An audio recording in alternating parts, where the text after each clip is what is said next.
Hey guys! Okay, so we've been talking about the executive branch. Now I'm going to talk about a lesser known portion of the executive branch called the bureaucracy. How many of you guys can tell me what the bureaucracy means? Probably not a lot of you, and that's okay. Quite frankly, it wasn't until I took an entire public administration class in grad school that I actually understood, at least as much as I could, what the bureaucracy is. So I don't expect y'all to understand in detail every little thing about the bureaucracy. And quite frankly, most people will never understand, even those in the bureaucracy, everything about the bureaucracy. But what I think is important today is to lay the foundation of the abstract understanding of what bureaucracy is in theory.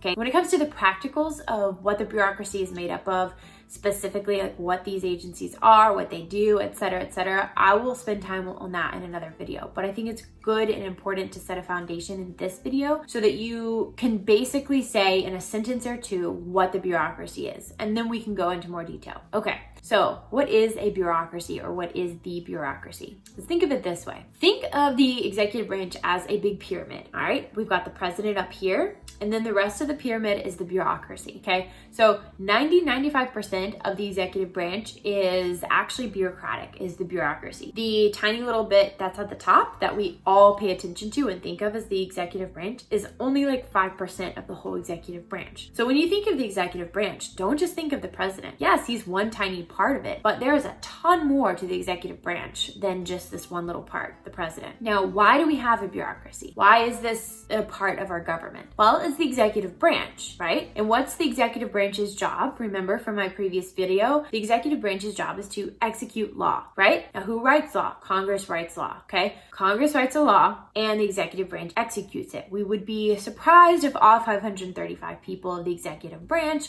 went to every single place in the United States and tried to enforce every law that they wrote. That would not work. So every time Congress writes a law, guess what they have to do? They have to create, by law, an agency to enforce that law, okay? So understand that the bureaucracy is a direct result of law. It exists because of law. There would be no bureaucracy if there was no law. Why? Because the bureaucracy would have nothing to implement if there were no laws for them to implement. Makes sense? Fewer laws, smaller bureaucracy. Bigger bureaucracy means more laws. So we can automatically understand that because the United States bureaucracy is massive, that means that we the people have demanded that Congress write a whole bunch of laws, because every time Congress writes a law, they either have to give more money to an existing agency to implement that new law, or they have to create an entirely new executive agency, right? They have to give this law to a group of people that are tasked with enforcing that to the rest of the country. That's what the bureaucracy is. It's a simple outflow of law. Now, if we really get down to it, the reason that the bureaucracy is so big is because we the people have demanded more of government, and we continue to demand more of government. The more we demand of government, the bigger government gets, because the more they have to spend money and the more agencies they have to create. If they have to write a new law to, say, save all the fish, well, they have to create a wildlife service that's tasked with saving all of the fish, which costs a lot of money, which increases the taxes. And this goes on and on and on. And government just gets bigger because we are demanding more of government. Believe me, if we demanded less of government, or if we asked for government to stop giving us so much, government would acquiesce because they want to be elected by us. But that's not what we do. No, we want government to do this. We want government to do that. We demand that they do that. Well, the only way they can do it is by writing law. And every time they write law, this is what grows, the bureaucracy. It grows and it grows and it grows. So I will give some practical examples about what the bureaucracy is in the next video, but just so you understand kind of in the abstract what I'm talking about. Think of the bureaucracy as if you've ever heard of the Department, say, of Agriculture, the Department of Defense, the Department of the Treasury. Those are examples of bureaucratic agencies, okay? But those are just a very few of them. There are plenty more.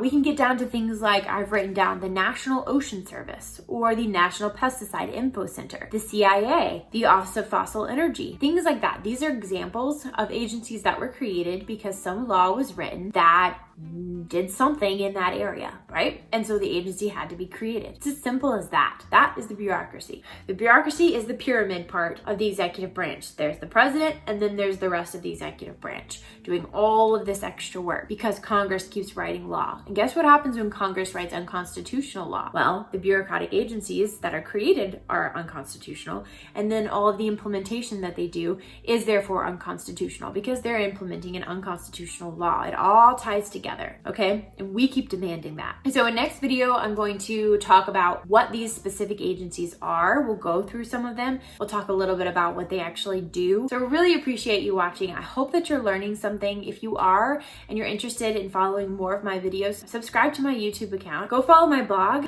This is my website. I've got it down here. It's thelibertybellnc.com. Feel free to email me or comment if you have any questions or if you have any topics that you would like to hear about or you'd like to learn more about. Now, I'm happy to teach in any way that I can and to help out in any way that I can. All right, guys, so I will talk and see you next time. Bye.